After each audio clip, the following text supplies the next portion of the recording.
Abraham. This is Tony Gleason, and you're watching the Break It Down show. Hey, man, I appreciate you coming on. You wrote a piece that I'll put a link up for everybody about the A's departing from Oakland. And when I read it, I thought, man, so first off, everybody, Tony goes to Pepperdine. He's a sports reporter, and so he's sort of just getting his legs under him. I myself have a journalism degree from way back in the olden days, and sort of a failed sports journalist. I talk about baseball quite a lot, but I got my buddy Zennie here, who worked on the inside in the Oakland's government, and so he's got a unique point of view about Oakland and why they left. And I thought we might have an interesting conversation between the three of us on why the A's left and what were some of the triggers. So I guess Tony, I'll also add this just for your context. I've been an A's fan for 50 plus years. I believe I saw Ricky Henderson's first game, but can't swear to it. I don't got a ticket stub, but I was in early on those guys. And I always have been an A's fan and wanted desperately for them to get that ballpark that like Baltimore had, that Toronto had, that Cleveland got. We could just never figure it out. And so long ago, I got over it. And I was like, this is not going to happen. The A's are just going to be kind of hamstrung by this market until we get this stuff figured out. And Oakland never figured it out. So I come at this from a point of view of I've seen a lot of his saga. I know where a lot of the bodies are buried. Zennie for sure does. So I thought we might talk about your article, but let me let you talk for a second here and talk about how you found this story and what made you write it in the way that you did. Your approach, please. Yeah. So I'm a journalism student at Pepperdine, and for what's called the capstone journalism class, it's basically the last journalism class you take as a journalism major. You have to do like this big long enterprise story, and I'm a religious follower of baseball. I knew I wanted to write something about baseball, and what's been going on with Oakland, like, it's arguably been the biggest story since 2023, or if not the biggest, it's right up there. And so my original approach was I wanted to write a story looking into, was the move necessary? Did they truly have to leave Oakland? And I was doing a lot of things. I ultimately couldn't really get any very reputable sources. I couldn't really get anyone who could truly speak on the subject. But what happened was I started speaking with fans. I spoke with a couple people who worked for the athletics, former executives. And then as I was talking with these people, the big theme was they felt alienated. They felt pushed away by their favorite team. They felt, and the big theme was, I gave everything I ever could have given to this team, and what I got was this. I got losing my team. I supported you for so many years, and you don't even care. So I ended up changing the angle of the article, whether looking into whether or not this move was necessary. I looked into, how did this move alienate the fan base? It was the lack of investing in the team for years. It was the Coliseum not getting any updates since Fisher took over. It was this disconnect between the fan base and the team, where John Fisher said, it's been harder for me, been harder for you. And former A's executive Steve Pastorino saying he went to a Save Oakland Sports rally, and the team being like, I don't really know what you expect to get out of this. And so then I wrote this piece on how seeing them now play games in Sacramento, seeing them no longer at the Coliseum, they feel alienated to the point where they feel as if they can't support the team anymore.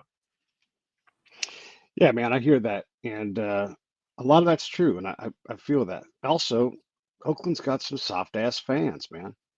One of the most successful franchises over the last 60 years, even in the last 20 years. And one of the things that I mean hypercritical right now of A's fans, some of this is their fault, right? Some of this is the Damos's fault. Some of this is the government's fault. There's a lot of people to throw axes at. So this is not just like John Fisher. He's late to the party. He didn't even fully run the team until 2016. And so a lot of A's fans will forget that part and they'll kind of laser out Lou Wolf out of the equation. They skip all of Walter Haas's mistakes and how he ran his business. They missed the fact that the team struggled with revenue the entire time they were in Oakland. They were never flush, really, with money for any kind of length of time. Here's a motherfucker right here. Most of every owner segment, each time an owner owned the club, the fans largely didn't show. They largely ignored the team. And this will surprise the shit out of a lot of people. In '88, when the A's won 104 games, went to the World Series, juggernaut team, one of the best teams ever. When they went that year in the league attendance, fourth in the American League West. So not even, anywhere near the top of their own league. So when you're fourth in your own division, man, that that takes money out of the owner's pocket to do things with. So there's some real problems that go across a lot of things. And again, I'm being hard on the fans right now. They deserve some of this, but this is a story that's bigger than the mistreatment of anybody. There's a lot of teams that haven't won as much as the A's in the last 20 years. And this is, I'll say this, and I'm really going to shut up and I'll let Zenny and you talk a lot more. But from when the Royals stopped being a premier franchise, I think right around 1990, until they won the World Series, that whole desert, that whole gap where they barely sniffed second place in 94 and they weren't even close. It was not a real second place. They were terrible. They drew on average 2,000 less fans a game than the A's, who won hundreds more games. So there's a real problem with the market, and how do you, and that's across a lot of owners, right? How do we deal with this? And so that abandonment thing for sure, but this thing was broken bad for a long time, and I don't know. So let me respond to that, and then I'm going to bring Zenny in. And thanks again for coming on the show, Tony. Yeah. Once again, like I'm only 22 years old. I haven't been around this. I wasn't there to watch the 88 A's.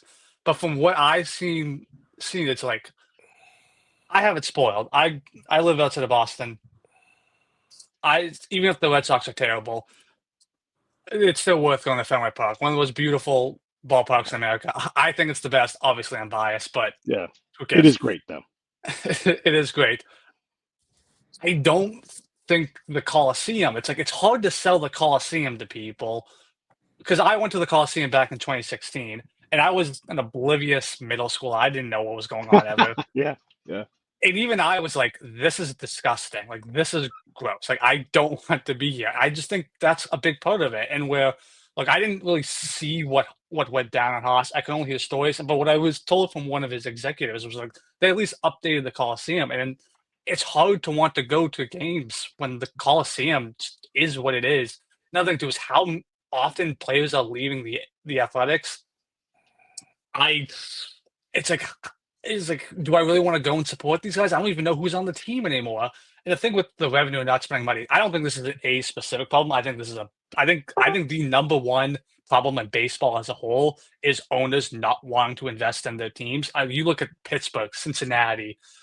You could even make the case for the Red Sox past few years. I think the number one issue is owners not spending money on the team. And do I think every team can do what the Dodgers are doing? No, but do I think right. half the league is even trying to win? I'd say no. And so it's like, do I think the Athletics had as much money as other teams? No, but you can't convince me they were truly trying their best. I mean, I think in terms of years, the longest contract they've given out. I'm trying to remember. I know the biggest contract they've given out in terms of money was 67 million. And like, look, maybe the A's don't have as much money as other teams.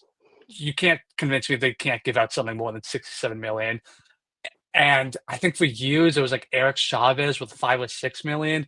Again, it's like 5 or 6 million. That's the longest, and that was like 20 years ago too. So it's like, look, I understand that maybe fans weren't showing out. I just don't think ownership, whether it's Fisher or somebody else, I don't think ownership made it easy for them to show up. Yeah, fair enough. Zenny, thoughts on what Tony was talking about? And thanks for coming on, man. Oh, by the way, just so you know, Tony, Zenny's mere appearance on this show will drive a lot of these same A's fans that were helping you out, will drive them crazy. For whatever reason, he's a polarizing figure, and you're about to hear what a sweetheart he is and how knowledgeable he is. So, Zenny, thanks for coming on the my show. birthday. Hey, happy birthday, motherfucker. Happy Way birthday. to go. My 63rd Yeah, man. birthday. And look, Zenny's a delight. I just say that for Tony's benefit to understand that if you look at his X feed, if you look at Zenny's X feed, you will get. Oh my gosh, he's such a wonderful dude. We talked yesterday. Oh, Sure. man. Hey, Anyhow. back at you. Yeah, Zenny is great. So Zenny, Tony talked about the Coliseum. I know you a lot of specifics about this. Help us understand and respond to some of what Tony has said, please. Hey, Tony, nice to meet you. How you doing? Nice to meet you too. How long did it take you to develop that accent, man? I've lived in Massachusetts my whole life, so probably about when I started speaking, whenever that was, is probably when I picked it up. So basically, you're a Pats fan. I don't watch a ton of football. wow. I mean, Nothing yes. wrong with that. I covered the NFL, so that's why I was. Oh, okay. Yeah. I don't watch enough football. If I had to choose a team, obviously I'm choosing the Pats, and I grew up in the Brady era, which was definitely Yeah. cool to watch. My expertise is always baseball, but to answer your question, yes. Yeah, I'm blessed to have seen Tom Brady play in the Super Bowl. That was 2004 Super Bowl when it came back against the Carolina Panthers. Yes. Uh, yeah, I read your piece, and I found myself glancing over it. Don't take this is not personal, please. Okay, um, it lacked a presentation of how the Athletics generate the revenue. Yes. And that's the real key problem here. Not just with your piece, but with this whole story.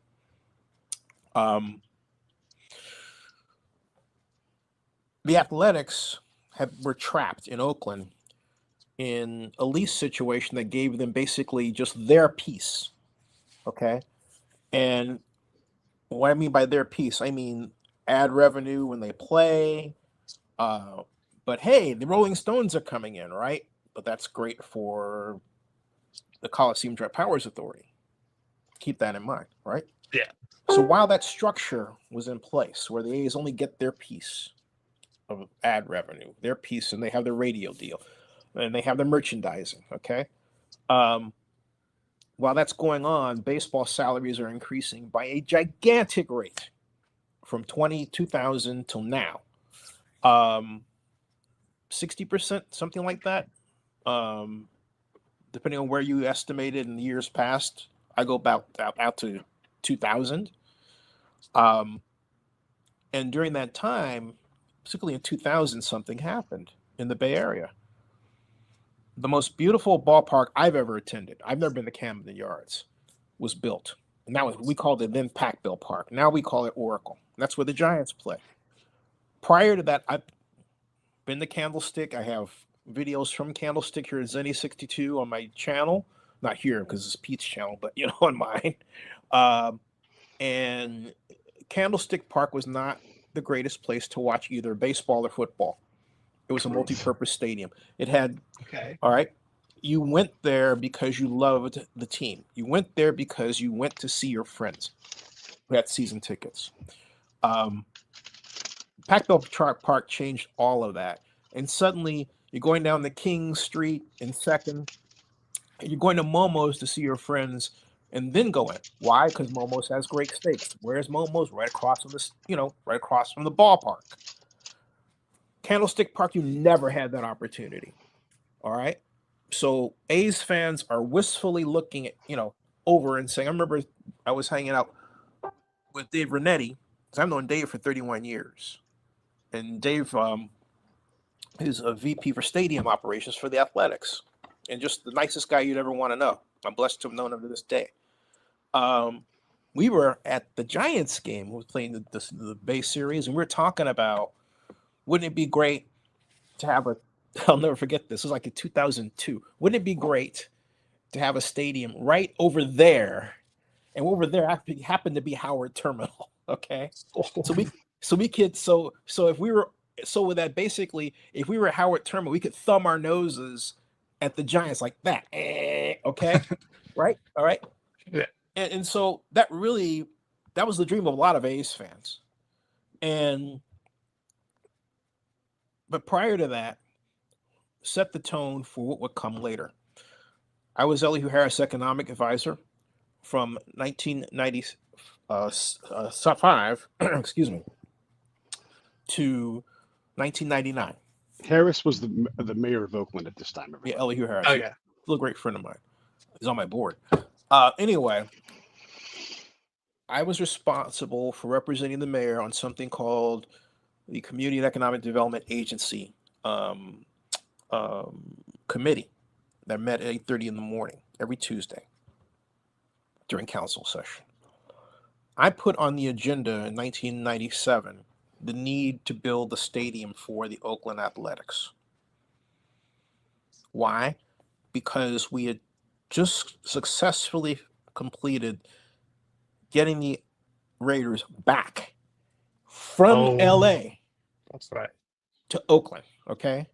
And there was a great hunger in the city then to do that doesn't exist today, which I'll get to in a second. But Nate Miley, who was then Oakland District 6 City Council member, said to me, Zennie, we just finished spending $200 million to bring back the Raiders, and now we have to build a stadium for the Athletics. And I said, yes, because Camden Yards opened in 1993, and now there's a new state of the art. We just refurbished our facility to get the Raiders back. We didn't ask the question, what's the state of the art? And it's caused us trouble. And the whole room went silent. So there was never a follow-up to that, but there were efforts among different people who were A's fans, some people in the Chamber of Commerce, some within the city itself, but there was never a mayor, and this gets to the other problem, that said, I want the Athletics to have a stadium, okay? What I put out there was in 97. Elihu gave way to Jerry Brown in 98. He took office in 99. Robert Bob was the city manager and my boss, who I might add just successfully completed negotiations for the Washington Commanders' new stadium just a couple days ago. I'm honored to know Robert and to have been an employee under him and still a friend. Robert was Jack Bull focused on building a downtown ballpark, an uptown area for the Athletics. Created a comparison, and then John Russo who's my friend of this day, who was then city attorney, committed $1 million of his own money from the office fund to establish or pay for the study that, I don't know if you may have seen it, Tony, I don't know, but it compared different sites. It's worth seeing, or I'm happy to send it to you if you don't have a copy of it. Goes back to 2000. The number one site was Uptown. Howard Terminal was way down number 4. Coliseum was number 3. And the way down further were the Fremont site. At any rate, number 1 was Uptown. Cut to the chase. When it came time to really pull the trigger, this was May 12th, 2003 at 12:23 in the afternoon. Mayor Brown said there's not going to be a fucking ballpark downtown as long as I'm mayor. Okay? So riddle me this. If he had not said that, and a ballpark were built, we'll be sitting here today talking about this? Probably not. I will tell you if it were built, it would have, and this is where Jerry really got the equation about how the cities work wrong. There would have been high-rise condominiums. There would have been hustle and bustle nightlife. It would have been a completely different area than it is today, and safe because of the people, right? And everything else. Jerry blew that away in one sentence. One sentence. Let me get Tony in here to talk to Zennie, because it's great. Tony, when you hear Zennie's experience, what are your thoughts, man? Yeah, I mean, I would say that I don't think my article is perfect. I don't obviously there's gaps in my reporting. I would say I could go off the information that was told to me at the time, and and something I wanted to know earlier is while the story was published like a week ago, 2 weeks ago at this point, I conducted these interviews back in April and submitted for class sometime in April, maybe late April. The reason why I didn't get published until now is because, like I said, we're college students. We're not in a regular production during the summer, just because people have jobs, people have internships, people are traveling. We're just not publishing stories like we are during the school year because we're college students. We're not professionals. And so I just think that's something I wanted to mention earlier. But I think that's important content to know when reading this story. I just think, oh yeah, absolutely, it's something knowing this is something I guess I wish I knew earlier. I think that I didn't think that this part I missed is like, what was the government's role in this? Because I think from my research, it I was from my research it seemed like the government wanted to know or wanted there to be a stadium, but once again, like that was from clearly not enough research. And I think the big thing is just I can only go with based off the interviews that I was well, I can only go off what the sources told me, and a lot of the sources told me a lot about the ownership, a lot about Fisher. And I think the point of my article was sort of to talk about how yes, there was maybe I didn't do a good job of this. Like this is obviously a very complex issue. It's not simple. But really the point of the article was just how did this one specific thing, how did the lack of investment lead to alienation? But I fully admit there's a lot more aspects to this that I was maybe unaware to at the time. It's important to add, though, that and the reason why I spend time talking about government the way that I do is because I worked in it. But not only Yeah. did I work in it, I got a master's in urban planning from Berkeley. My first job out of grad school was with the city of Oakland. I learned tax increment financing. And so I was literally built to do projects like the ballpark. Okay. Okay. Even if, I got my chance in a weird way. I developed a game called the Oakland Baseball Sim World and created a whole company around it online. Unfortunately, that's a whole nother story. But at any rate, the bottom line is that the reason Oakland owns the facility, and people tend to forget that the facility of the Coliseum is not owned by John Fisher and the Athletics. So to have any discussion without including government is a mistake on its face, not just by you, but a ton of people have made that mistake. Why? I don't know, but that's another question, my story. The bottom line is that Oakland, the Coliseum Joint Powers Authority, represented by the city of Oakland, the county of Alameda, until February 26th of next year, or February 28th of next year, own the Coliseum complex, both stadium and arena. And so, and the grounds, of course. And so that's important to keep in mind, because all during the 21st century, and I was around during the 20th, okay, I was born it, right? Something interesting was going on.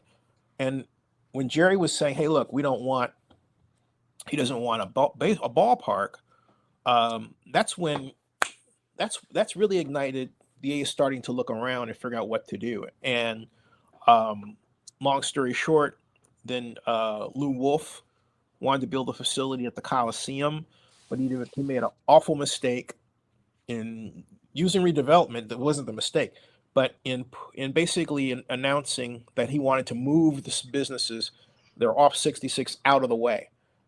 And in the process of redevelopment, that's going to get you opposition you don't want to deal with. Yeah. And so they got booted, okay, by 2006. A great guy emerged named Doug Boxer, who was Senator Barbara Boxer's son, and was at one point a port commissioner, who had an idea called Let's Go Oakland, and hired Gruden and Gruden to do a great economic study that everybody should read because it has the right calculations. Remember that from what I'm about to say, okay? Unfortunately, where they wanted to build was Howard Terminal. That was the first cut of Howard Terminal, all right? But it wasn't just Howard Terminal. They had two other sites in Jack London Square, and that set off the anger of one woman named Vivian Kahn, who is arguably one of the best environmental lawyers in California, and a friend of mine. Although I totally disagreed with her. But she lived over there, and she thought, oh, it's going to cause this damage, and Vivian derailed the project. Right. Any port commissioner, ex-port commissioner, because the current ones don't know, will tell you she derailed the project. So that sinking feeling was terrible. It was but when Dave was hired to build the stadium, and I was at the press conference, I was on Zennie 62 as well, and Dave and I hit it off. I like Dave Cobb a lot. He's been on my show 8 times, and we've done long talks. Dave was hired to build a ballpark, and he and I talked. We were walking through the parking lot the day he was hired, and he said, I need to build a platform here, but it's going to cost me 400 million. And here he was talking about was the Coliseum, because we have an awful sea level rise problem. Yeah. Right, and it's developing we've not addressed it. My friend Zachary Wasserman, who's now 86 years old, talked about it ad infinitum, tried to sound the alarm. I helped them out, putting out the word, hey, we got to do something about this. Nothing. That nothing is Oakland's problem. It's constantly nothing. And it doesn't matter who sits in the chair after Elihu. But what was going on, however, is that as we are futzing around, baseball salaries are doing what? They're going up. Going up. They're going up, and they're going up at dramatic rates. All of our competitor cities, the ones we look to, New York, Baltimore. We already talked about Baltimore. We've got to talk about the Pac-Bell and every place else, right? Okay. All of them had one thing in common. The teams owned the facility. And where the team didn't own the facility, but the government did, it was a different kind of structure based on this. When I was covering the NFL owners meeting in Charlotte in 2016, this was around the time that the Raiders were threatening to move. And the whole talk of Las Vegas versus Oakland was hot and heavy. I was going upstairs, and Eric Grubman, who was the point person for the stadium issue, was going down. I stopped him. I said, Eric, I got to ask you a question. Mark Davis says, for us, that he wants to own the stadium. But I discovered that in the Las Vegas case, the Clark County is going to own it. So I feel like, are we being bamboozled here? And he goes, let me ask you a question. He said, if I own all of the revenue the facility produces from anything, concerts, weddings, bar mitzvahs, whatever, does it matter whether or not I own the structure? I said, I said, yeah. That is a relatively new format that was established when I keep saying, want to say Metal Arc, but it's not Metal Arc. When Meadowland Stadium was built, where the Giants play, right? Why do that? There's a lot of advantages to that, like lower insurance costs, and go on and on and on. But it also made the teams very, very, very rich, but not the A's. So here the A's are sitting there, literally sitting on their monetary, but they don't have a way. They don't have anyone that wants to really move forward and develop a stadium with them. They're trying different ways. They've tried to go down south, but they didn't want it either for environmental reasons. It was becoming really tough. It was not because it was tough. Jerry could have made it easier by saying, yeah, green light it. If Jerry had green lit the ballpark for Uptown, Oakland would have been a different place. That was a mistake. So Tony, I'm going to get Tony to talk. Zennie is so knowledgeable, man. I'm sitting there, find myself in a glaze going, Jesus.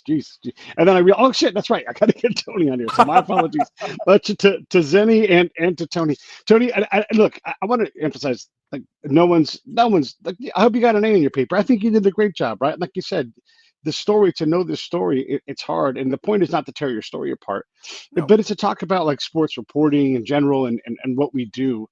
I tried to cover sports when I was in college, and it was hard to even get access to the A's or to the Giants. It is a challenging thing, and I appreciate the alienation thing. The A's did struggle to, part of the ownership's responsibility is to put butts in seats, and one of the things that's challenging about the Bay, I'm going to let you talk, and now I'm talking, is that politically it's very angry. Berkeley is the most tolerant place in the world, right? The people there who are very open and liberal despise their own government in many occasions, right? And so these folks kind of like mass unite and they hate things. And so San Francisco and Oakland lost 4 sport teams in the space of less than 10 years, right? It's crazy to think about that. 4 sport teams leave, and then we want to point at the evil owners. And this is part of this belief. Let me just throw this at you from a Boston point of view. When Boston changed hands, I don't know, was it 20, 25 years ago, wherever it was, when they were bought out, one of the considerations was to knock down old Fenway and build new Fenway. And boy, Boston, what as you can imagine, they weren't having that. But there was something that had to happen, and so they worked within the confines of the new ballpark or the old ballpark to make a newer ballpark, right? It's tough to figure some of these things out. You need a lot of support. So if you don't have the government support, I mean, hang on, Zenny. If you don't have the government support and if you don't have the fan support, it's awfully tough to like make this stool stand up. So I'm going to let you talk, and then I know Zenny has something to say about this. So let's. What are your thoughts in general, man? As you hear all this stuff, I don't know. What are your thoughts? Yeah, Pete, I want to emphasize something though. Please. Tony, I'm not talking to you from a critical standpoint. I'm talking to you as a standpoint of a person who developed something called the Oakland Baseball Sim World, and my business partner was USF Academic Programs Head, Sport Management Programs Head, Jan Rasher. And we launched our game in 2002, late, and was on national television in 2003. We were in 40 high schools and colleges. So I'm talking to you as if I would talk to you as a student at USF or any of the other colleges that, like Middle Tennessee State University, that were our clients. And because you're in a position to learn, right? Yeah. So I'm not putting you down, not at all. I'm explaining to you my position because I have a very unique experience. You can't. People like me are not walking around on Earth a lot. All right, and so that's why. So I'm not trying to insult y'all. They did a great job. I'm simply pointing out here's how things work. Yeah, and I just something I just want to say here. Even if you bum out here just to tear me out a product card and be very critical of me, I'm open to that because listen, I'm graduating from college soon. I would say right now, my dream job is to be a beat writer for an MLB team. So if there's big flaws in my writing, even if you're not like even if you go about it the wrong way, I'm very open to hearing any mistakes I would have made or any places I could do better. No, I think I think that's what I'm saying. I think the best way for me to say that is to explain the history, and then you learn from it, right? Because a lot of people don't know the history, and people who've been pontificating on it don't know it. They haven't lived it. I've given presentations for the NFL, for the Super Bowl, for the Raiders. I know a number of people from the A's to this day who are great friends of mine. They go way back, like Renetti, 30-something years. And so my point is that when you have that kind of experience, everything you see is more pointillist. And on that, to finish what I was saying, when Doug Boxer came in, he got rejected. And then that was the first strike, the first take at, and the third one, the final one, after Caval came on, was something that a lot of people don't know. Originally, the Athletics were supposed to have control of the Coliseum. They wanted to buy the land. But they were also interested in Howard Terminal. Oakland Mary Libby Schaff, my god sister, was so intent on getting money for her Oakland Promise program, which is a great program. It goes back to her mother's my late godmother. And Oakland Cares was the first iteration of what became Oakland Promise much later. But Libby was so interested in getting money for it, she made a deal with John Fisher, who was a fellow Cal alum. If they put a considerable amount of money into her Oakland Promise program, she would let them have an exclusive negotiating agreement for both Howard Terminal and the Coliseum. Okay. Well, the way she worded it was either or, but they took both. So, and everyone was wondering, God, what's going on here? Are you going to use money from Coliseum redevelopment over in Howard Terminal?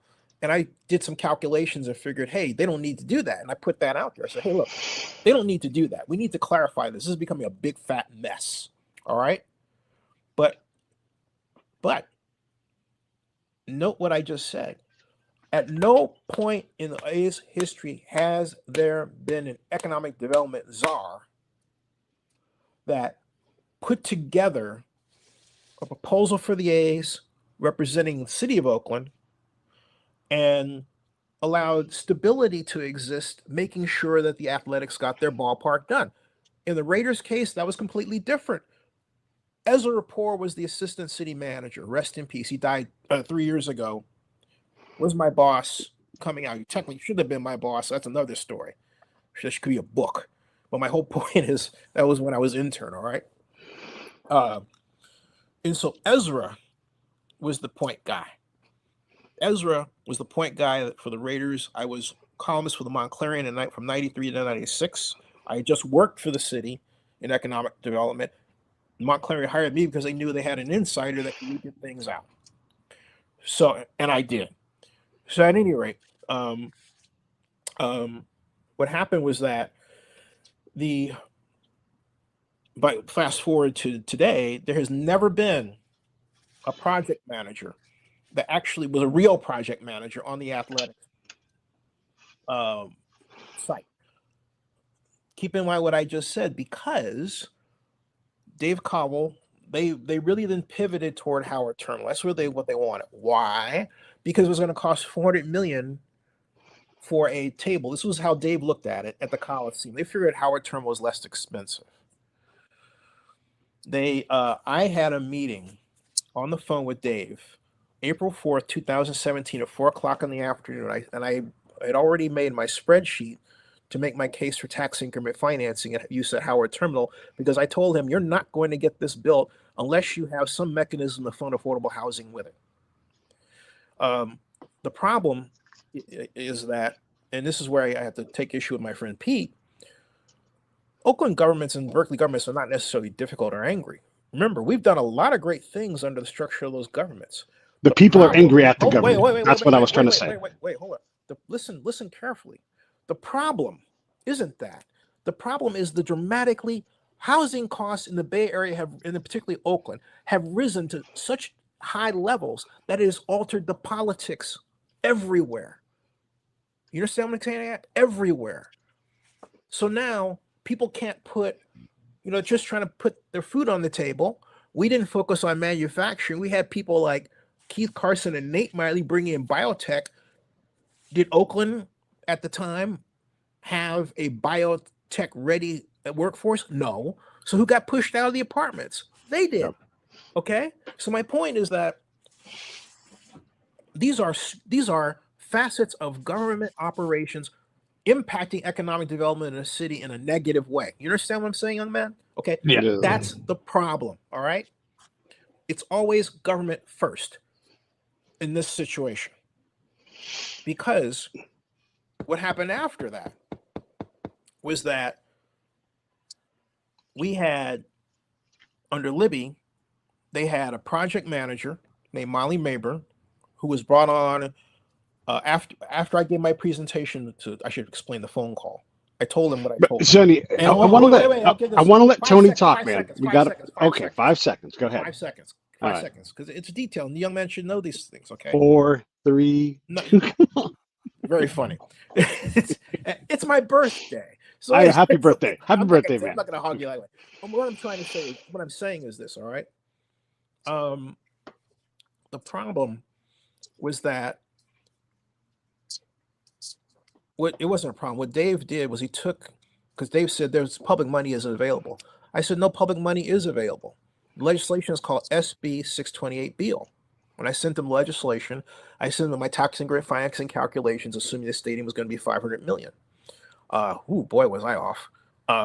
But in a good way, because it's like $2 billion, right? And the more money with how tax increment financing works, and this is very important for you to know, both of you, is basically it's a doubling calculation, and so you can actually fight. You can actually realize an increase in revenue from tax increment, from property tax payments through this, even during a recession, because of the way the formula is designed. Okay, so my point is that I told all this to Dave. Dave smartly, instead of using SB 628 Beal, He partnered with Nancy Skinner, California state senator, to design SB 293 Skinner, especially, and it says it right there in the wordings, for Howard Terminal. That's what it's for. And so they did it. And then I'm thinking, because I've been through this before, I was hired to do data collection for a plan redevelopment project area, the Coliseum redevelopment area, September 7th of 1985. And so at any rate, when I went to Cal, I graduated in 87. At any rate, what happened was that they hired, by the time they got a hold of it, they being the city of Oakland, guess what? They didn't know how to do redevelopment. They didn't know how to do tax increment financing calculations. They had Molly Mabry, they hired a company called Century Urban. What does Century Urban do? All right, you have a 45-year bonding period where you can collect property tax after you've designated this area, like Howard Terminal, you're going to, and plus maybe a little bit outside here and there, to take property taxes that are normally split between 5 organizations: the city of Oakland, the county of Alameda, BART, AC Transit, and the school district. Okay, all of that is taken, but we now call the Public Financing Authority. We used to call it the Redevelopment Agency. All right, we take that. Okay, it's very powerful. What Century Urban did was, first of all, they only used 20 years. Why? Because they didn't look at the redevelopment map. They said, well, you have a bond issue you haven't finished paying over here, all right, in downtown. And I went ape shit. I said, what? You mean you only use 20 years of a 45-year bond period? They cost us $2 billion in calculated revenue, calculated subsidy. $2 billion. Hold on. This is huge. Okay? This is a huge thing. Okay. I had an argument, a shouting match with Lauren Taylor in 2021 in the middle of the hearing on my live stream, the term sheet hearing. He's like, well, I trust them. I said, why? Because they're a consultant. I said, are you stupid, man? I've got 36 years of experience. You're going to trust them over me? They've got maybe, what, 10? Give me a freaking break, dude. Yeah. All right. So guess what they did? All right. On the same fucking month that, excuse me for cursing, the same month, I apologize, it's the same month that the Athletics were in Nevada working on their version of the Southern Nevada Tourism and Innovation, legislation. It was actually a spin on the Raiders legislation. Very quietly was uploaded a document, which is a draft of an infrastructure financing plan for Howard Terminal, which had, among other things, a calculation that it was going to float a bond issue that was going to produce $1 billion in proceeds. What does that mean? It means $1 billion in subsidy. $1 billion. Based on a calculation of $5 billion in revenue. Century Urban turned around and did it right after my bitching and moaning about it, but it took 3 freaking years. That's Oakland, man. All right. Can you imagine? Thanks, Zennie. If they imagine they had that money up front, we didn't do it everything. Right. I want to say one thing fast to you, Tony, that I really want to have you talk the rest of the time. Okay, so one of the quotes that you used, right? Schott and Hoffman introduced Moneyball. That has always stuck with the team, and it's just been an excuse to not ever spend money. That's what Brian Johnson said. Brian started last dive bar. And by the way, I'm all for people gathering up people and having a cause. I'm not against Brian. And I know that system is praised and all this, but how many championships has Moneyball won? And the answer to that question is nearly every World Series since then. It's a sabermetric approach that the Dodgers use, Boston used. I mean, look, Boston, this is the thing crazy about guys like Brian. You can't listen to fans. They hired the king of sabermetrics, Bill James, and he brought titles to your city, right? And so when people say this stuff, they're wacky, man. They're wacky. The A's were using stats way before Hoffman and Schott bought the team. That was all the earlier GMs. The GMs run these things, and they were using numbers long ago. The guy, one of the guys they hate is Finley. He was an owner. He hired Jockety. He hires Alderson. He hires these guys. It doesn't matter. The names don't matter. These are icons, Hall of Fame grade executives, whether they get in or not. And the team had been smarter than most teams for a long time. So to answer Brian's question, nearly all of them, the weakest The other day, me and Michael Casper talked about this the other day on the show. The weakest statistical analysis department in all of baseball right now is the Rockies. They're trying to go old school, and it ain't working today. So this is the challenge, right, with fans, and I guess I'll say two things because I'm gonna say one more thing. If you want to win in this business, man, you can do it because guys like Tim Kawakami just spin a bunch of nonsense. And if you just go get those great stories and get great sources, man, I'm excited for you. So you've heard a lot about the government. You've heard me yapping about the things that I care about. But what's exciting to you? Like, what do you care about? Where do you want, what market do you want to go work in? Tell us about the future of Tony. Yeah. One thing I wanna say to you before I get into that is with the whole argument of Brian Johansson's quote about how much Yeah. this Moneyball one. Look, I'm the biggest analytic nerd when it comes to baseball. There is. I'm definitely that younger. I like if you like. I would be categorized as one of the nerds in baseball. Yeah. Same. I'm done with batting average. I'm done with RBIs. I want Yeah. weighted runs created plus. I want WOBA. Like I'm all like people say baseball is a art. Baseball's not an art. Baseball's a science. All for that. But his quote there wasn't talking about the analytical side. It was more talking about the Moneyball side in terms of, oh, we have this low payroll, but we won 101 games. Because I have this, I had it mentioned in the article that I believe I forget the exact number, but of the past, since, I don't know, 2000, 2005, something like that, past 20 years, m- most championships or all teams that won the World Series won the top half of payroll. So his wasn't talking about, that quote wasn't talking about the analytical side. It was talking about um, the lack of spending money and yet producing and yet still being able to make the playoffs, be able to win games in the regular season. But as for the future of me, like I said, I'll be graduating Yeah. in December. I'll be done with classes. I still need to do an internship to graduate, so I'm going to get that figured out. Probably do it in the spring, and then Nice. officially get my degree in late April, early May. Huge. That's when the graduation ceremony is. So, like I said, my aspirations is to be MLB beat writer. For years, I wanted to be a play-by-play guy. I wanted to be on TV. However, Pepperdine also has a student-led news station. I did that for a little bit. I never really found my footing. Whereas with the graphic, the written portion of the print and web journalism, I'm going to be the managing editor this next semester. So I'm going to be captain of the ship. I pretty much found my footing instantly. So I'm at this, like, I haven't fully given up on wanting to do maybe play-by-play, but at this point, I have more experience in writing. I'm kind of determined on seeing that to the end. I'd say my dream platform would probably be for the Athletic because I think the Athletic I think their baseball coverage is better than pretty much any other outlets I've seen. Definitely, like you look at like I definitely want to work for a sports only outlet. I wouldn't want to work for like a news station or something like that. I want to work for like something like the Athletic, which it's just sports. And like I said, it's the baseball coverage is some of the best I've seen. I know Jen McCaffrey, she's the Athletics beat reporter for the Red Sox. Read a lot of her work. I spoke on the phone with her one time. Uh, I would say that if I've always wanted to work. See, like with I don't know every other kid in America growing Hey, up. I was Tony, like, I want send me a resume. that'd be. I'll I'd be forward it happy. to the A's. Oh, thank you.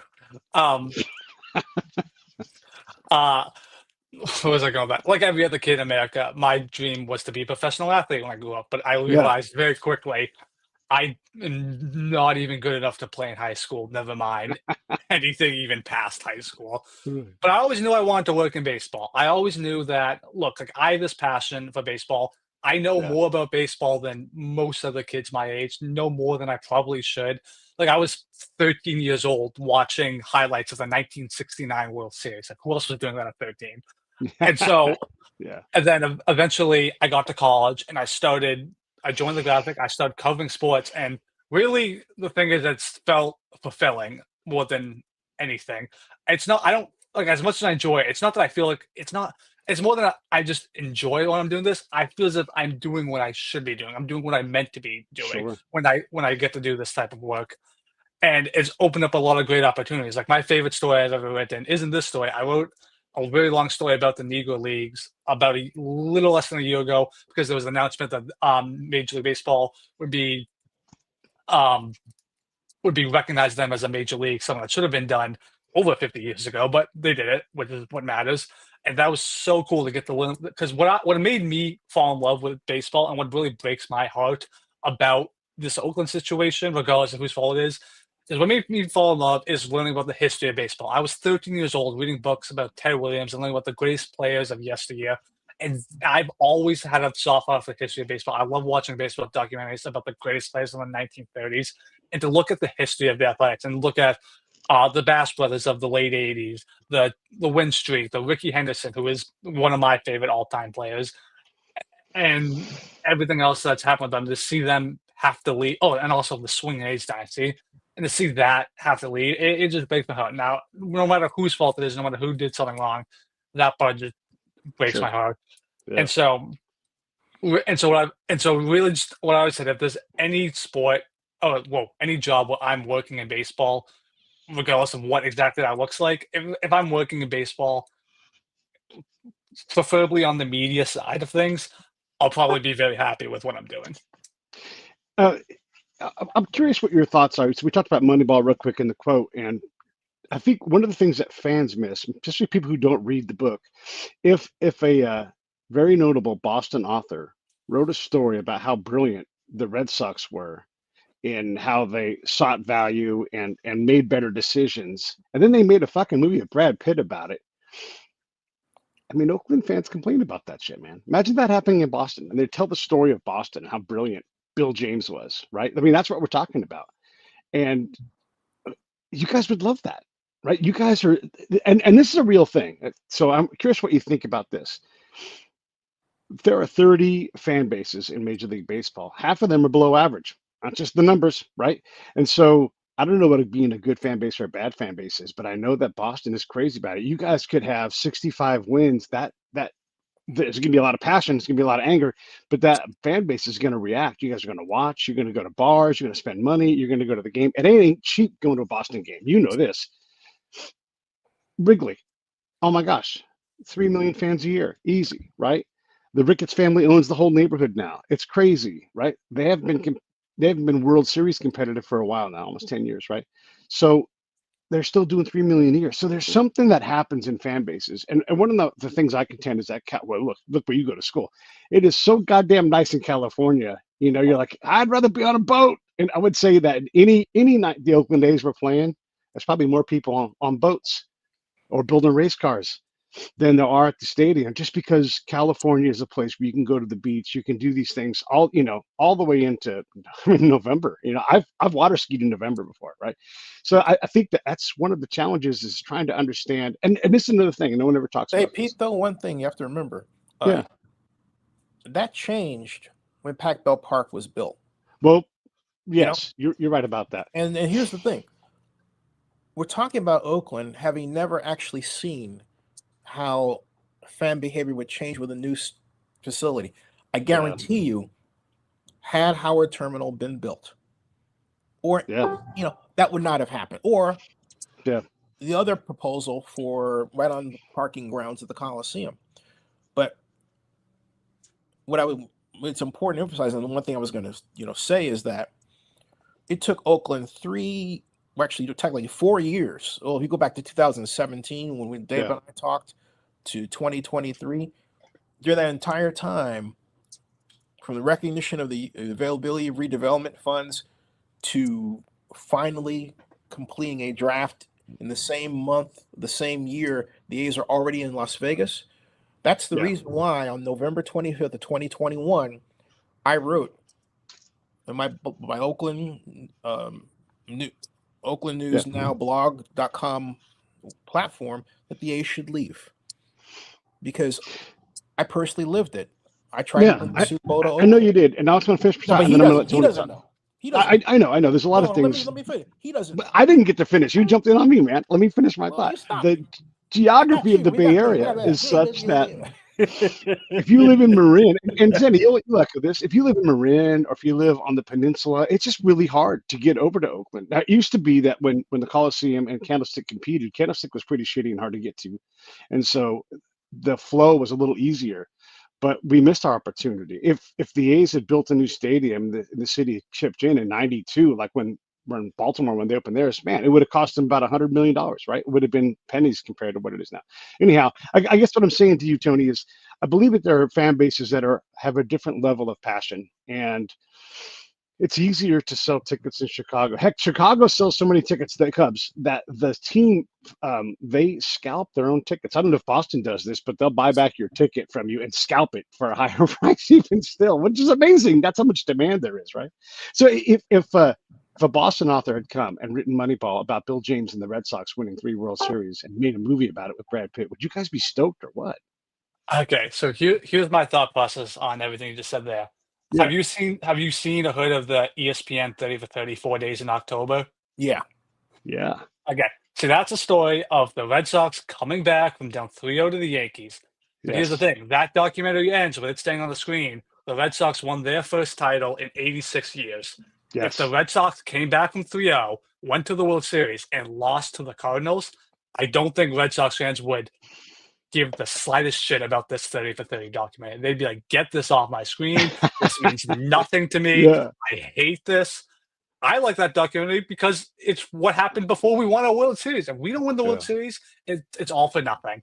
And I think and look, I'm not an athletics fan. I don't fully know. This is more speculation in my head. It's like, to Sure. me, watching Moneyball, it's like, great, you won 20 games straight in the regular season. Great, you made to the playoffs in this tiny payroll. You lost in the first round. And I Yep. feel like if I'm an A's fan, like, I'm not going to watch Moneyball and be like, wow, oh, that was such a good team. It's like, we didn't even make it we didn't even make it to the CS. Never mind never make it to World Series. Never mind winning a title. At the end of the day, that's what matters. I think my speculation is when A's fans have to watch Moneyball, it's like, all right, great. It's like it's shedding light on the wrong thing here. It's because then that's usually excuse like, oh, look at Moneyball, look at what the A's can do with what payroll. It's like at the end of the day, they haven't won a World Series since 1989, since the Earthquake series. It's like Moneyball, like that's great, and I think it's a great movie. But I don't think for A's fans it really means a whole lot for them because at the end of the day, the team didn't get the job done, and the team hasn't gotten the job done since the movie came out. And maybe if the A's won the World Series, I don't know, in a Man, in That, a they later didn't would go year, to it'd be that like would they have been a didn't go to the miracle. yard even then. I Even think when that would have been a miracle. it's I like mean, if the A's won the World Series that year, I think A's fans would frame that movie, frame that book, treat it like it was gold. But when you don't yeah. win the World Series, it's kind of just like look, at least maybe this is not the best example. The Red Sox have not have only made the playoffs one time since 2018. That was in Right. 2021, and we went up 2-0 against Houston, and the bats went silent, and we ended up losing in six games at ALCS to them. I look back on that time fondly, but there's still like this sour taste in my mouth of like we didn't get the job done. Sure. Like, oh, what I would have give to go back and have them get the job done. Yeah. And I But you always don't say, quit. but don't You you don't think quit that? there. I'm curious though, exactly. both of you. Yeah. If the A's had better players,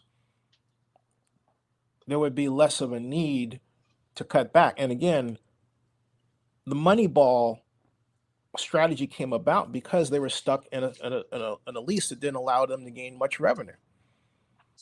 I If mean, you know and so you give them a great lease, so they can make more money, they get better players. Hey, What's it cost to run a team, and what's the revenue coming in, right? Yeah, it's hard. And then the other thing is again, Moneyball is not about not spending money. It's about finding value in players that are undervalued. And so you can say it's about spending less money, but if you've got a guy that's going to, one thing you got to keep in mind because I mean, you got to read the book. But I made a computer model. I know Michael. I made the author. I made a computer model around this. Okay, it's important to remember that the more there are opportunities out there that are getting bigger and bigger and bigger, as was happening through the early aughts of the 21st century, you might get them, sure, but you're not going to hang on to them for long. They're going to go someplace else for better money. So you still have a problem. But that assumes that free agents are all equally good later on. It's hard No, it to do. doesn't. Look, No, it doesn't. sure it does. Yeah, That's, sure it that's does. modeling Sure. Pete, that's modeling what actually happened. So okay, there's no assumption. one of the things that happened with the A's is they had a lot of bad luck. They saw Mark McGwire and Barry Bonds signed at the same offseason, right? Barry Bonds turned out to probably be the greatest free agent of all time. Mark McGwire got hurt, barely played, and ultimately got offloaded as the team struggled to make money. So these things happen. Will Clark hits a banging single off of Mitch. It doesn't matter. Wild thing, right? And so you said it yourself, struggled to make money.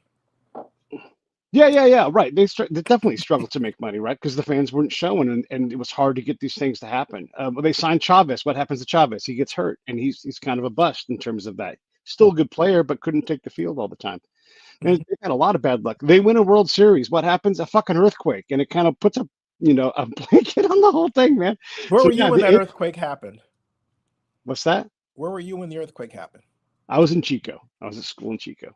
Yeah. I was walking down Bancroft Avenue in Berkeley on my way to Oh, the Golden geez. Bear to meet two of my clients in Oakland at the Golden Bear, which is a bar. Was a bar, Yeah. great It's place. crazy. That whole thing is Oakland crazy. was wild. I'll never Yeah. forget that day.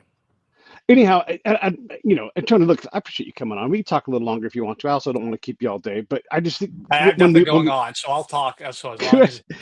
man, so yeah, I mean, bad luck is part of the A's story. I like to say, instead of saying someone put the nail in the A's coffin, they had a coffin of nails.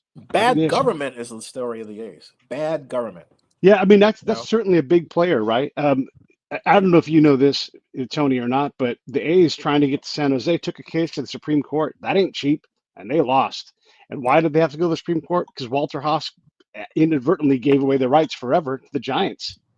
And I'll tell you right now, that offseason, when they signed McGuire and they signed Bonds, and those rights got slipped over to save the Giants. Are you talking about the territorial rights in the Bay Area? Yeah. Well, I mean, here's the thing. You got two teams. You have the Giants and the A's. Do you realize that 47% of the Giants fan base comes from the South Bay? I had a long talk with Larry Bear about that. Larry Bear is a good friend of mine to this day, both Golden Bears, all right? He didn't want to give that up. Of course not. All right. So my Of point course is, not. and so Yeah. so It's was a mistake. ridiculous. The only reason the A's were down there again was because of the inaction of Oakland government. It all comes back to the government not doing its part. You want examples of governments that did their part? Look around. Hey, you've got Arlington, Texas down there, and their great city. People, I can go on and on and on. Yeah. Oakland, look at what Portland is doing. Oh, and then look, riddle me this. Is Oakland doing anything right now to try to get any sports team back? No. Right. That wasn't the case. They can't pay their bills right now. Well, no. They don't know how. They don't even know how to do a tax increment financing. It's brain. There's actually a study done about how the social media has stopped us from thinking in terms of detail. All right. And so an AI is going to be worse. Okay. Young man, learn your math. All right. Don't get stuff off social media. Learn to do it by hand as if these devices didn't exist, because it's gonna make your brain lazy, and it's gonna make your intellect lazy, and you end up left, right thinking all this crap that's contaminating society now. Be smart. Right. Do not be afraid to be intelligent. Good. Tony, we're talking a lot. I'm sorry. We keep talking. Both Zennie and I can't shut up. I know, man. I know. Is this helping you at all? Is this fun at all? Are you getting lectured at? I'm sorry. I'm only 36. I'm sorry. I appreciate everything. It's all good. Yeah. I'm having a good time. What news story are you the proudest that you wrote, and what was it about? That Negro League thing? Yeah, to go a bit more, but I'm happy to talk more about that. I think, look, I can't speak for everyone. I feel fairly confident saying that if you ask the average baseball fan what they know about the Negro Leagues, they'll probably just say, "Oh, it's where black people played before they allowed the MLB." Well, yes, that's true, but that's also like the very tip of the iceberg. There's so much more to it. There's so many. So it's like one of the first things I found out was like, it's not. I always thought it was one league. Like, no, there was multiple different leagues. There's 7 different leagues now recognized by the MLB. Yeah. Now considered major league, but there's plenty of others before, during, and after that time period that aren't recognized as major leagues. And I think one thing you heard when this announcement first came out was that, like, oh, is the talent the same? And some people I spoke to said the talent is better, and I wouldn't be surprised if the talent was better. I don't know if we can ever fully prove it, but I would say I feel the most common saying it at bare minimum is equal. Because here's the thing: it wasn't the best black players; it was the best non-white players. There's Cubans and many other different types of people that played in the Negro Leagues. Another thing too is women too. Yes, that is right. None that were none that were in the leagues recognized by the MLB, but there were other leagues where women did play in. No. What I researched was mainly just on those leagues recognized. But the average MLB team, not the average, every MLB team had 25 guys to a roster. in the Negro leagues, you were one of the quotes said they were operating this economic knife where they couldn't afford to pay 25 guys, so they had, I think it was between 14 and 18. So, and so okay, so this there was well, they were they had about between 14 to 18 on the roster, depending on league, how much they could afford and whatnot. If you would ask what I think is better, a team of the best 25 white players or a team of 14 to 18 non-white players, everyone who's not white, obviously, because with 25 guys, not everyone is going to would make a team if it was 14 to 18. So you cut at the bare minimum the 7 worst players, and then you have a whole bunch of different group of people and the most talented group. And even look at today, look at based on their history, the best players aren't just white. Like there's tons of different races. And so I think learning about that aspect of it, learning about the names of great players that haven't gotten the recognition they would have gotten had they been able to play in the MLB. Learning about Rube Foster, who's viewed as the father of black baseball. Like it was really just special to me to get to learn all this because, like I said, what made me fall in love was the history of baseball and be able to learn about this whole aspect of history that, for whatever reason, I didn't learn about. Whether it's because I just didn't do enough research, or whether it's because that people aren't putting it on the platform that it really should be. Because and that's probably something I'm most is. So yeah, that story is a very special story to me. This is an interesting thing about the Negro Leagues too. Is they kind of pick a start and end point for them, right? So guys like Jim Gilliam, who was a major leaguer from age 17 to 19 because he played on the Baltimore Elite Giants. He's a major leaguer. Well, then they decided that that league is no longer major league, and so from the age of, I guess it's 20 to 21, when he was in Montreal playing for the Dodgers, he was no, and I think he also played for the Giants then too, the Elite Giants, the Black Giants. That's not considered major league time, and such a weird thing where he was a major league guy, but then at some point, all of those players, there was enough wash away from the Negro leagues that they lose their major league status, and that's a tough call to make because you have major leaguers still playing in the Negro leagues, but they're not considered to be on a full major league team. It's interesting. Yeah, you got to pick a line somewhere, but yeah. I have to excuse myself because I've got my mom downstairs. Go take care of your mom, man. Happy birthday. Thank you so much. Happy birthday. Tell you to come on my show. We'll talk. I'll give you the other side. Oh, geez. Okay. You didn't listen to Zennie for an hour. Hey, man, Zennie, you're awesome. Or better, or I may have another special guest on I'm thinking about. But there you go. Maybe be Pete. So you're going to learn more about Oakland. I mean, Zennie is staffed. Oh my gosh, it's incredible. Go tell your mom we said hi. Happy birthday, man. Enjoy a little something. Thank you. And we will talk to you soon. Thanks, man. And God bless you guys. All right, let me put this thing on regular style. Anyhow, yeah, I find that fascinating. And then the multiple, I don't know if you thought about this. I learned this from reading the Jim Gilliam book, and the guy who wrote it was talking about the multiple color barriers. It's like, how many black players are you allowed to have on the team? How many can you have on the field? Can they coach? Can they manage? All these multiple things. And then there's the Caribbean players and Felipe Alou and all of his trailblazing. It's amazing to think about what color means in the leagues. And by the way, how about making the Japanese leagues at some point full major leagues? That's got to happen. Yeah. No, it's because I'm not even sure what to say. That it's fascinating. If you're a baseball fan, I highly encourage you. And I'm not gonna I'm this expert, the skull that knows everything. I know. I did my research, and that's all that I really know about. But and if I had to guess, what I know is a fraction of what there is out there to learn about. But I highly encourage anyone. But what is interesting, we said, or highly encourage anyone to, if you're a baseball fan, please learn about the Negro Leagues. Please do it. And no matter, please just do it. It will be worth the time. But what you said about like this league was considered a major league and then it just stopped. That's what's interesting. If you go on Baseball Reference and look at like any players of the Negro Leagues, there's so many like gaps where I'd be like, okay, these years he played, this like date for this year's, but then there's like a 2-year gap, and then there's a date for this year, but not for the following year. And then I spoke with the people. Everyone that I interviewed was part of the process of determining which leagues and were and weren't going to be considered major leagues. And what I think there's a quote in my story that is basically on the lines of like, for the leagues that they determined to be major leagues, they viewed these as they viewed them as basically they paralleled the white leagues in every way except for the color of their skin. Was like they had Yeah. contracts, they had schedules, the talent was equal. And it just the color of the skin was different. So my guess is for the leagues when they stopped being considered major leagues, it was likely because at that point a lot of the talent that was Yeah. in those leagues had gone elsewhere, whether it be a different league, stopped playing baseball, whatever it may be. And another thing Yeah. too is keeping point too is the barnstorming was monumental in these neighbor leagues. For Oh example, boy. like it's like MLB. You have a 162 game schedule. If you go from if you have a game in New York and then you have another game in Chicago, you travel to Chicago, you play this game in New York, you play the game in Chicago.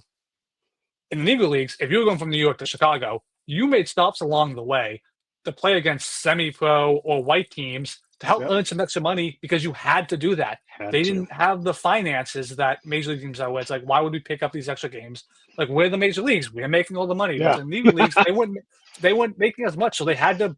Yeah. It's like you had to make these sacrifices. There was stuff that had to be done just to get by, Sure. and because of the lack of financing at times is why why leagues and why because because if you look at any of the leagues, there's so many different teams that were in the league for a few years and then left. And like go back to school, they were working on this like economic knife's edge to where like Right.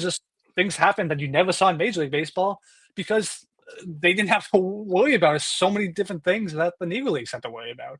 Yeah. No, that's so true. They were part pro league, part semi-pro, part just indie, and you just had to get Exactly. out there and get it. And even if you didn't want to play, you wanted to get paid. And so, yeah, not easy, not gentle. And when I think about when people put players, and my computer's going to run out of power here pretty quick, but when we put modern players into time machine and say, oh, if you took Bryce Harper and sent him back to 1936, he would. You're like, well, maybe also there was no antibiotics back then, and so Yeah. you wouldn't have elite training like they do now. There was no video. I mean, one of the biggest breakthroughs in the last 50 years is Tony Gwynn saying, hey, I'm just going to watch video of what you're doing to me and adjust mid-game. Remarkable. And now it's ubiquitous. I mean, even we have replay up there. We can watch whatever we want on our phone in real time. What a change in terms of like talent and what you can do. The game is remarkable. Have you ever talked to Bob Kendrick, who runs the Negro League Museum? Yes, I had like an hour and a Wonderful. half interview with him. Look, I've interviewed many people in my time He's in good. college. His interview was the best interview I've ever done, and I mean Yeah, that not like from my end. I mean from his end. Like that was my favorite interview I've ever had. I learned he's so so much from good. him. It was so entertaining to hear, and just to hear his passion. It was awesome. And another Yeah, thing that too I thought was funny was I could tell right from the start that this wasn't his first interview, and boy does he enjoy doing these interviews. I think the first question I was interview was like, okay, what is the Negro Leagues Hall of Fame Museum doing to help preserve the Negro Leagues? And yeah, I could tell right from the start from his answer, like, okay, he's been asked this question many times before, and he just had the perfect answer to almost everything I asked him. Very yeah. thought out, very well informed. I'm like, okay, this dude knows what he's doing. Yeah, he Have dude you knows been what he's talking to about. the museum? I haven't traveling to Kansas City to see the ballpark and go to the museum is the top of my bucket list for in terms of travel. Like, I want to go and see that museum so Let badly. me know when you go. I'll meet you out there. And you got to go to the World War One museum. The World War One museum Okay. is jaw dropping. Yeah, it's incredible. And Bob is great. And I don't know if they have the Oh, new facility open, but when you stand there and you see those life-size statues that play on the infield, and you can look in Martin oh yeah. Diego's face, it speaks to you, man. It's incredible. Yeah, it's great. I don't want to take any more of your time, man, and I appreciate you tolerating all that bullshit we were throwing at you. It's all just a great baseball conversation, and I appreciate that. Absolutely. Yeah, and it's good. So let's for sure hook up when you come back out this way. I'm in Southern California, Oh, and awesome. yeah, grab a beer if you're legal, and if not, we'll just sit there and we'll watch any game. I love the Red Sox. I've been to a bunch of Red Sox games. But Um, anything you want to say in closing before we wrap it up? um, I look. We talk about baseball. I know baseball isn't as popular as say the MLB isn't as popular as the NFL or NBA. I won't stand for that. Baseball is the best sport. I will die on this hill. Maybe it's not the most eventful compared to the NBA, but like Yeah, when I don't pay much attention to other sports leagues, but whenever I do, I'm like, wow, I'm so happy I follow baseball. I just think baseball is the best sport. For all the viewers, everyone who watches, I appreciate you coming on, listening to this podcast to hear people talk baseball because I hear all the time, baseball's dying. Baseball's not dying. I refuse to No, ever it's not believe done. that. No. And I will say this too. I do think we're heading towards a lockout, heading towards a strike. That's what all the big reporters are saying. I read a book uh recently. It was about the 1973 season. And what did the book talk about? It talked about an issue between the owners and the players. I also read a book right before then about baseball in 1890 and 1891. And what Hmm. did that book talk about? It talked about arguments between the owners and the players. For as long as baseball or That's right. organized baseball has been around, there's been arguments between the owners and the players. And what has happened every time? It Baseball's always found a way to get through it. Look, I'm Yeah. not looking forward to this eventual lockout. I think it's going to Yeah. happen. It's going to be terrible. I think introducing a salary, like, amen to Bryce Harper for him cussing out Rob Manfred. I don't dislike Manfred as much as other people do. Do I think he's good Yeah. for baseball? No. But do I think he's the issue? Also, no. I think the issue is the owners. I think a salary cap, like, the players' union cannot allow for a salary Yeah, cap. they can't. Yeah, yeah. I If they think want to have a salary cap, open the books, and the owners won't do that because they're making that money. Yeah, exactly. Look, if they introduce a salary floor along with the salary cap, okay, that I can get behind. But yeah. just the salary cap, when you have Pittsburgh and Cincinnati and the White Sox doing what they're doing and not spending money on the team, get out of here with that. All right. And so it's Love like, it. I know we're My heading towards a computer is lockout. gonna die. Okay, Thank all you, right. man. Let's come back and do another one. Let me know when you're in town. All right, everybody else. I'll see y'all later.